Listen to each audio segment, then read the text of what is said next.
Cœur à cœur, une émission proposée par l'association Jardiniers du Bonheur. Un moment de joie, un instant de partage, un échange de qualité pour consolider notre foi tous ensemble dans la bonne humeur et sur Zouk TV.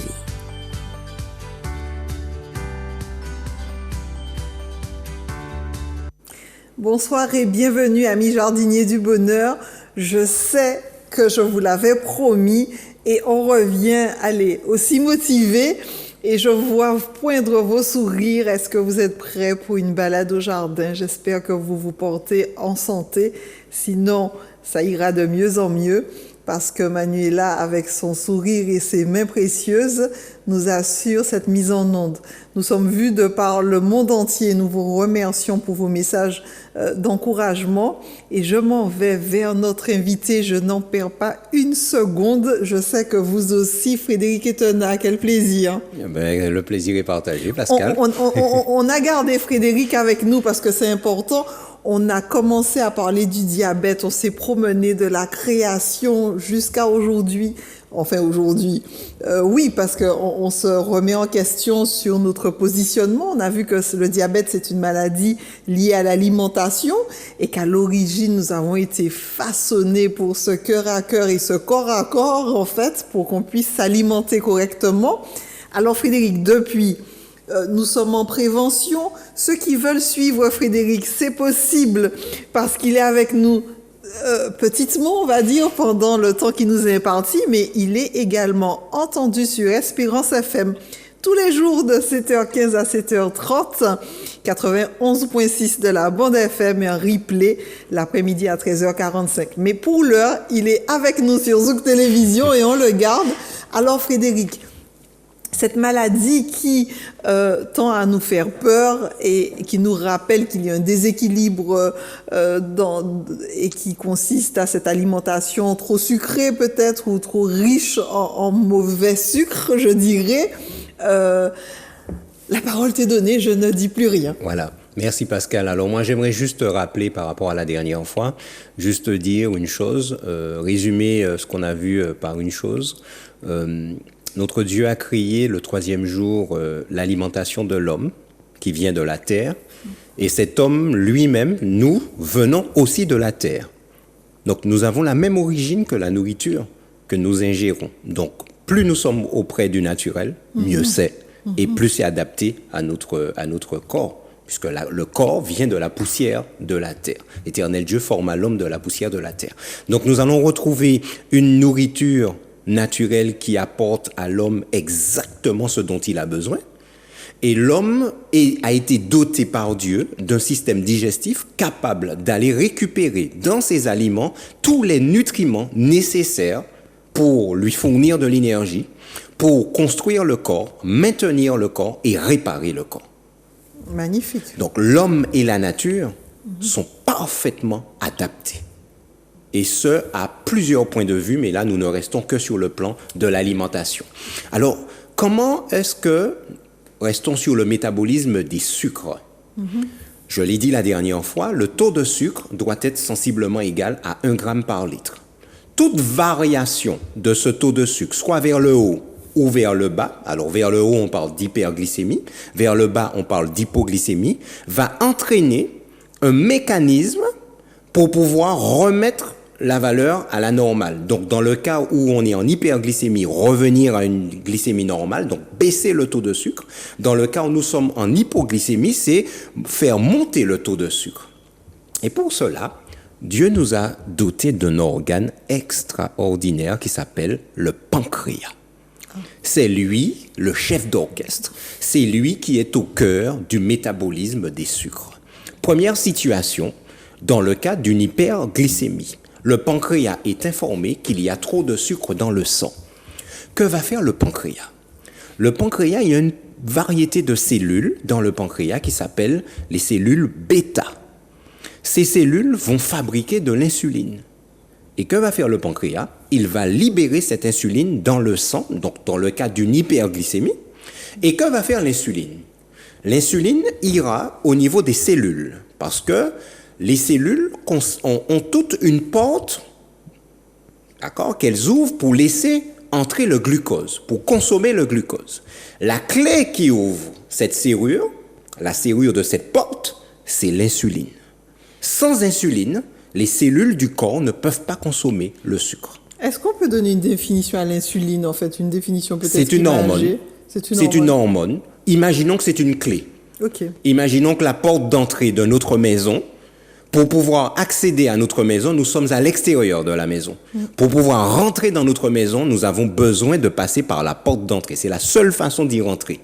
Et il nous faut la clé. Okay. Si nous n'avons pas la clé, nous ne rentrons pas. On passe pas par la fenêtre, quoi. Non. C'est une seule porte qu'il y a d'entrée. Les cellules n'ont qu'une seule porte d'entrée pour laisser passer le glucose, pour consommer le glucose. Alors, il faut savoir, chers amis, que lorsque nous dormons, là, par exemple, Pascal, nous sommes en train de parler. Mais qu'est-ce qui se passe dans notre corps? Tout notre corps fonctionne. Le cœur fonctionne. Les poumons fonctionnent. Le cerveau fonctionne.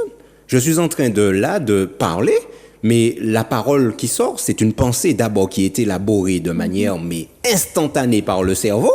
Le cerveau va chercher les informations que je sais au sujet du diabète. D'accord? Il va les chercher au fond de ma mémoire. Il les ramène à la surface et j'élabore des phrases. Ceci demande de l'énergie. Et là, les cellules du cerveau, elles consomment 20% de la quantité de sucre qu'il y a dans le sang. C'est pas rien. Donc, pendant que nous sommes assis en train de parler, nous ne sommes peut-être pas en train de faire un marathon ou un footing, mais notre corps est en train de brûler de l'énergie. Et qu'est-ce qui va fournir cette énergie? C'est le sucre. Et là, les cellules, pour consommer le sucre, ont besoin de la clé pour ouvrir la porte, c'est l'insuline. Donc, l'insuline ira auprès des cellules pour les amener à consommer ce sucre. Ensuite, l'insuline ira au niveau du foie. Rappelons-nous une histoire dans la Bible. Joseph, en Égypte, est justement jeté en prison. Quelque temps plus tard, on vient le chercher, 2 ans plus tard, Pharaon a fait un rêve. On le mène auprès de Pharaon, parce qu'entre-temps, il y avait les chansons du roi et le panetier, à qui il avait interprété les rêves, et les choses s'étaient passées exactement comme Joseph l'avait dit. Et les chansons, le panetier avait été décapité, les chansons avaient été ramenées auprès du roi. Et 2 ans après, Pharaon fait un double rêve qui le tourmente, et les chansons se souviennent de Joseph. Et on fait amener Joseph auprès de Pharaon. Et Pharaon raconte son rêve. Hein, les vaches grasses, les épis, etc. Et Joseph dit à Pharaon, les 2 rêves ne font qu'un, Dieu t'a montré ce qui va se passer, l'Égypte va connaître 7 années d'abondance, et après cette année, c'est 7 années d'abondance, 7 années de famine. Que faut-il faire? Demande Pharaon. Eh bien, il lui dit, pendant les années d'abondance, il faut mettre en réserve. Il faut faire des économies pour les moments difficiles. Et c'est exactement ce que fait le corps. L'insuline arrive au niveau du foie et lui dit, écoute, nous sommes en abondance. Okay. Il faut que tu mettes en réserve pour les moments difficiles. Extraordinaire. Et que va faire le foie? Il va stocker le sucre, cet excès de sucre, sous forme de graisse.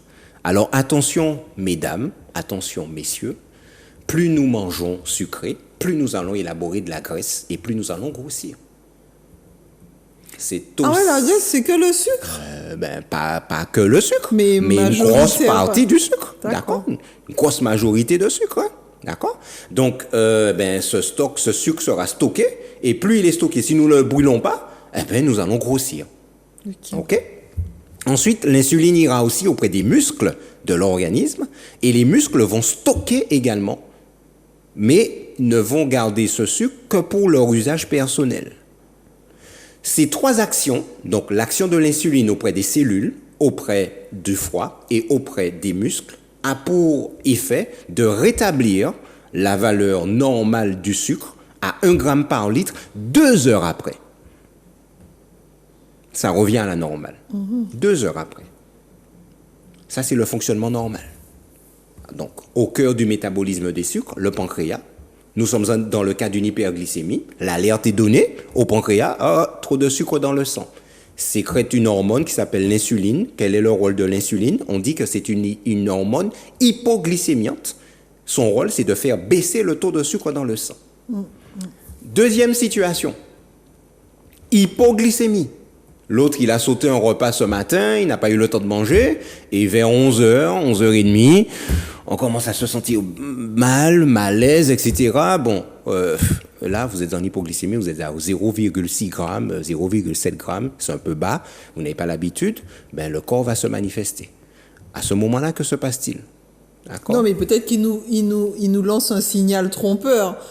Parce que parfois on peut penser qu'on a faim et qu'on ne peut pas tenir, mais dans le fond, c'est pas vrai quand on fait des régimes qui nous permettent. Je referme la parenthèse. Nous reviendrons sur ces fameux régimes par la suite. D'accord? Donc, dans le cas de l'hypoglycémie, que se passe-t-il? Le pancréas est averti. Ah, bon, et là, nous sommes en situation d'urgence. En hyperglycémie, on sollicite les cellules bêta. Par contre, en hypoglycémie, on va solliciter les cellules alpha. Ok. Et les cellules alpha vont sécréter une hormone qui s'appelle le glucagon. On n'entend pas parler du glucagon parce que ce n'est pas un problème de santé publique. Par contre, le problème lié à l'insuline est un problème de santé publique. C'est la raison pour laquelle on entend parler d'insuline partout. Et l'insuline, c'est en général, on parle dans le cas du diabète. Alors là, le pancréas va sécréter cette hormone qui s'appelle le glucagon. Que fait le glucagon? Il va au niveau du foie. Et il dit au foie, nous sommes en grande difficulté là, il n'y a pas suffisamment de sucre dans le sang. L'économie que tu avais fait là, récupère cette économie. Le foie, il récupère cette graisse, il va la synthétiser en sucre, il va la retransformer en sucre et la libérer dans le sang pour remettre la valeur à 1 gramme par litre dans le sang. C'est extraordinaire. Mais c'est extraordinaire. C'est extraordinaire. Voilà ce qui se passe dans notre corps. Et nous gagnerons aussi à connaître notre corps. Parce qu'aujourd'hui, on parle beaucoup de maladies, on parle aussi de prévention, mais l'un des axes de prévention serait aussi d'apprendre à connaître le corps humain, apprendre à connaître comment il fonctionne. Parce que quand moi j'achète un véhicule, ou un appareil, j'ai un manuel qui me dit comment l'utiliser et j'apprends à l'utiliser. Le véhicule, j'apprends à l'utiliser. On me montre les pédales, le ceci, les manettes, les ceci, les fonctions. Je suis obligé de m'approprier ce véhicule pour pouvoir le maîtriser dans une certaine mesure et connaître toutes ses capacités et pouvoir aussi surtout l'entretenir. Le constructeur, il va me dire quelle huile mettre dans le moteur. Il va me dire quel carburant mettre aussi dans le moteur. Si c'est du sans-plomb, je ne vais pas m'aventurer à mettre du gazole dedans. Si c'est du gazole, je ne vais pas m'aventurer à mettre du sans-plomb. Et si je prends une voiture hybride, l'hybride roule au sans-plomb. Je ne vais pas m'aventurer à mettre du gazole dedans. Mais on reste au jardin. Alors, revenons au jardin. Mais tu verras l'analogie. Ah oui. L'analogie, c'est que je suis dans le jardin. Et rappelle-toi, au 6e jour, après avoir créé l'homme et la femme, que dit notre Dieu? Voici, je vous donne le carburant qu'il faut mettre dans votre corps. Et ce carburant, il est dans le jardin. Et dans ce jardin, on trouve des herbes portant de la semence et des arbres fruitiers portant de la semence également, portant du fruit. Ce 2 points, ce sera votre nourriture. On pourrait dire, ce sera votre carburant. Ok. D'accord? Maintenant, tous les fruits et légumes que Dieu a créés, ils sont tous équilibrés. Je prends une banane. La banane a du sucre dedans, oui, mais la banane n'a pas que du sucre dedans. La banane a des fibres.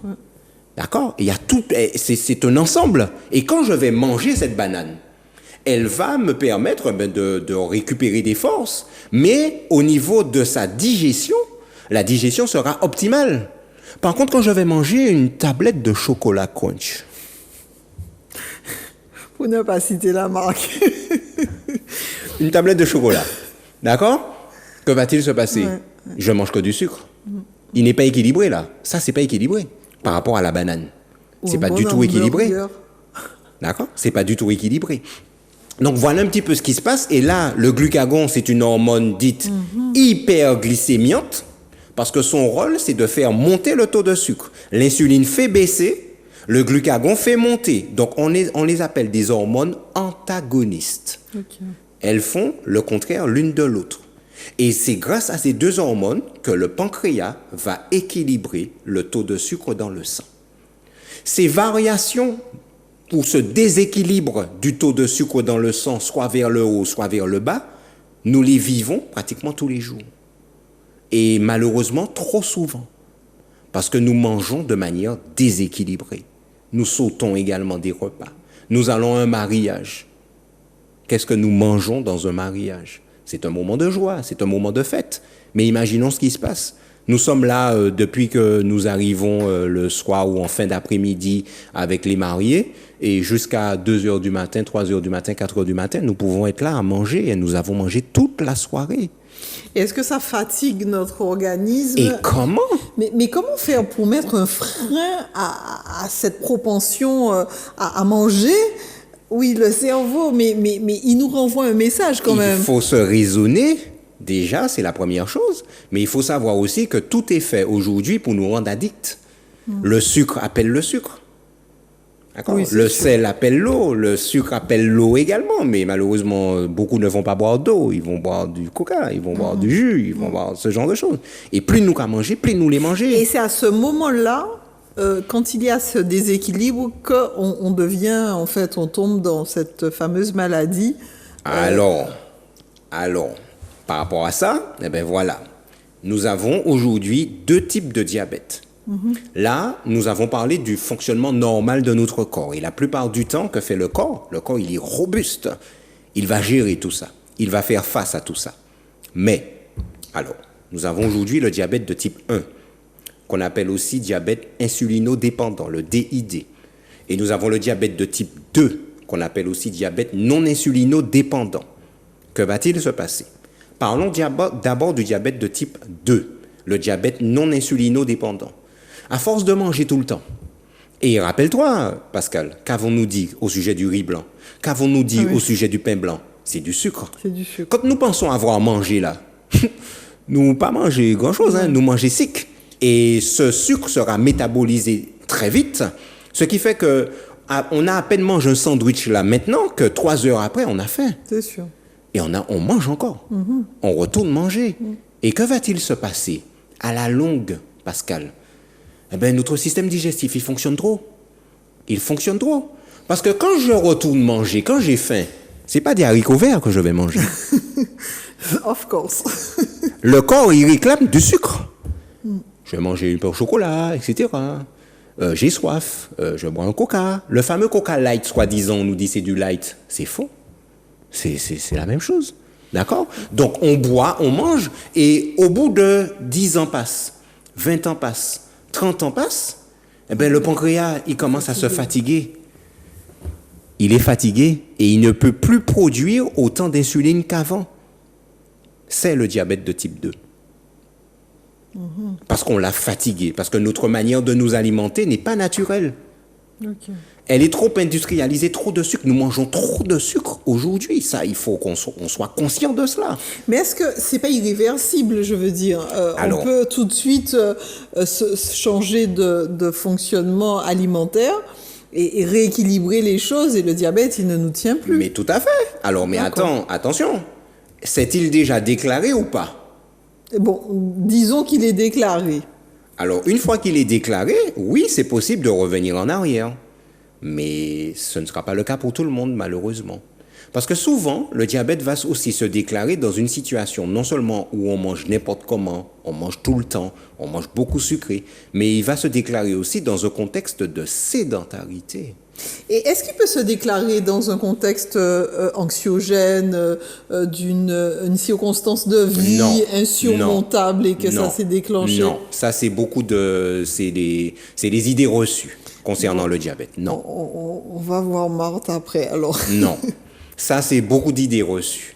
Le diabète ne peut pas se déclencher. Il y a beaucoup de personnes qui disent que oui, j'ai eu un choc, ma maman est morte, etc. Et puis le diabète s'est déclenché. Non. Non, en fait, le circuit est très raccourci, mais j'ai eu un choc, j'ai beaucoup mangé du sucre.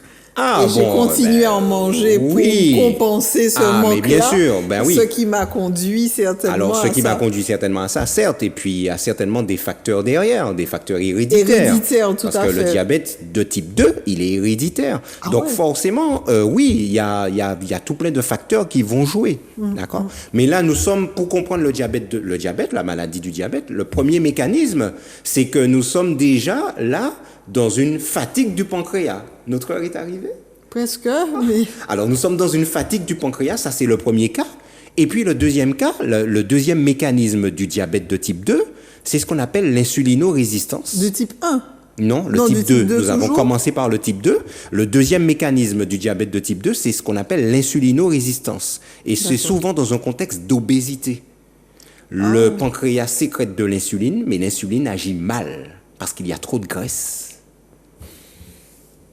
Ça, c'est le diabète de type 2. Là, tu vois, je te vois sursauter, frétiller, mais il faut que nous comprenions bien que le diabète de type 2, on peut éradiquer cette maladie aujourd'hui. En Parce faisant que- du sport, Mais en oui, changeant l'hygiène de vie et Ok. l'hygiène alimentaire. On Ok. peut éradiquer cette maladie. En combien de temps à peu près? Alors, non, quand je Ça dis dépend, éradiquer dit cette oui, quand je maladie, dis c'est éradiquer. 1, 2, 3, 4 générations. Mais ben oui, non, c'est pas l'éradiquer là maintenant. Puisque tous ceux qui se le sont déjà. Attention. Non, mais rap- celui qui prend conscience de sa situation et qui met en place une période de sevrage, de choses comme ça, je pense Oui, mais il ne guérira pas forcément. D'accord. Il n'en guérira pas forcément. Encore une fois, je le précise. C'est possible de guérir, mais il ne guérira pas forcément. Parce qu'il y a trop d'autres facteurs, il y a beaucoup d'autres facteurs qui vont rentrer en jeu. Son organisme, son hérédité, ses gènes, etc. Tout cela est important. Donc le diabète de type 2 il apparaît comment? Soit je fatigue mon pancréas, je le fatigue mon pancréas, ou encore l'insulinorésistance. Ce sont des facteurs sur lesquels on peut jouer. On peut jouer là-dessus. Parce que mon pancréas, comment je le fatigue? Parce que ben, je mange trop. Et dans le cas de l'insulinorésistance, par rapport à l'obésité, alors là, je ne suis pas là, je veux pas tous ceux qui souffrent d'obésité leur dire c'est votre faute, vous pouvez maigrir ni quoi. Non, c'est pas du tout ça, parce que nous allons, si un jour nous parlons de l'obésité, ben nous allons voir que c'est pas si évident que ça. Et qu'il y a des facteurs qui ne sont pas toujours évidents à gérer par rapport à cette question d'obésité aujourd'hui qui touche beaucoup de personnes. Parce qu'il y a quand même une différence entre être en surpoids et être obèse, même si la limite n'est Entre peut-être quoi? être en surpoids Oui, et être obèse. oui, bien sûr. Là, on parle de l'IMC, donc l'indice de masse corporelle, qui est le poids divisé par la taille au carré. Et ben, à partir au-dessus d'un certain seuil, on a des chiffres. À partir de 25, je suis en surpoids. Entre 25 et 30, je suis en surpoids. Et à partir de 30, je suis en obésité. D'accord. Au niveau de mon chiffre. Notre moment s'achève, mais je ne peux pas laisser Manuela, qui est une fidèle téléspectatrice, comme ça. Elle me parle souvent de son acidité et elle craint que l'acidité puisse déclencher chez elle une orientation diabétique. Qu'est-ce qu'on peut Qu'est-ce lui qu'elle dire? entend par acidité? L'acidité de quoi? Je crois qu'on prendra rendez-vous, ce sera mieux. D'accord. Et ce sera certainement l'objet d'une prochaine rencontre. Alors Frédéric, il faut nous dire quelque chose avant qu'on ne se laisse déjà. Waouh, quoi. Ce que moi je retiens, nos amis jardiniers nous feront un retour, mais ce que je retiens, c'est que notre corps est merveilleux. Il est encore à découvrir et à connaître, parce qu'on n'apprend pas à se connaître, à mieux se connaître, je parle physiologiquement parlant, parce que je suppose que ce trop de sucre influe non seulement sur notre corps, on a vu le dysfonctionnement, mais sur nos pensées, notre manière d'être, notre manière de fonctionner. Si avec le diabète, nous associons par exemple un autre type d'addiction, on se complique encore plus la tâche. Ah, mais c'est clair. Et bon, la difficulté aujourd'hui, Pascal, c'est que le patient lambda diabétique, c'est un patient en plus hypertendu, c'est un patient sédentaire, c'est un patient qui souffre d'hypercholestérolémie également. Ah ouais. Ça fait beaucoup. Ça, c'est le patient lambda. Voilà, à la MENA, vous prenez des dossiers de certains patients, vous avez des dossiers de cette épaisseur-là, parce que ces personnes-là vont souffrir de plusieurs pathologies. Et c'est la raison pour laquelle aujourd'hui, encore une fois, et merci pour ce type d'émission, d'accord, qui est très importante aujourd'hui pour informer la population, il n'y a pas mieux que la prévention. Moi, je ne veux pas vous voir à la Ménard, messieurs et dames. Je ne veux pas vous voir à la Ménard. Donc, j'essaierai de répondre aux sollicitations de Pascal pour vous donner les informations, pour prévenir la maladie, pour ne pas vous voir à la Ménard. Donc, ce qui serait bien, c'est qu'on puisse marcher, courir davantage au jardin, planter, puisque c'est une activité qui requiert, en tout cas, toutes nos énergies, toutes nos forces. Manger toutes les productions du jardin, mais pour donner de la saveur. Il y a des condiments, c'est vrai. Oui, mais il y a des techniques pour ça. Et il faut apprendre à cuisiner. Ah, ben voilà, on aura bientôt des cours de Il cuisine faut avec apprendre à Frédéric cuisiner. Quetena. Alors, pas avec moi, parce que moi, je suis très bon en théorie, mais pas très bon en pratique. Alors, par contre, il y a des gens en pratique qui sont très doués, hein, qui sont très doués. Et non, Dieu a mis tout ce qu'il faut dans la nature pour donner du goût aux aliments.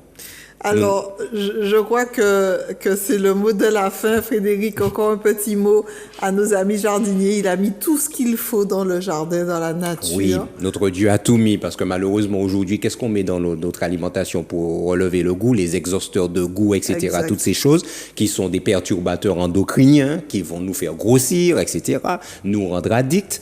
Et mesdames et messieurs, chers amis, auditeurs, enfin téléspectateurs, téléspectatrices, le mieux, c'est de revenir à l'alimentation du chef. Et cette alimentation du chef, nous la trouvons dans Genèse chapitre 1er, verset 29. Voici, je vous donne toute herbe portant de la semence et tout arbre fruitier qui porte en lui du fruit d'arbre. 2 points, ce sera votre nourriture. Alors que notre nourriture soit notre médicament. Et que ton médicament soit ton alimentation. Et que ton médicament soit ton alimentation. Le père de la médecine Hippocrate a été supplanté par notre chef divin jardinier. Merci Frédéric pour ce voyage au cœur de notre métabolisme qui nous permet de mieux nous apprécier, de mieux nous découvrir et certainement de nous protéger. Merci grandement. Merci à vous, amis jardiniers. Et je sais et je crois que nous prendrons les décisions qu'il faut, que ton aliment soit ton médicament et que nous puissions apprendre à cultiver les éléments du jardin. À très bientôt dans un prochain Cœur à Cœur. Chimer la vie, chimer la paix, chimer l'espoir, chimer la santé, chimer la joie et puis bonheur, qu'a passé aussi Pati chimé jardin bonnet. Adam bel ti jardin ta là, zie ka ouvert les belles nati. Zore ka ton zoezo chanti, di la main ka menyen et puis douce, feuille et puis fleur toute qualité coulée. En fond donc jardin bonnet mamay, vini goûter, vini garder, vini goûter, vini manier, vini porter catilation la vie, vini trouver chimé la paix, vini trouver chimé bonnet.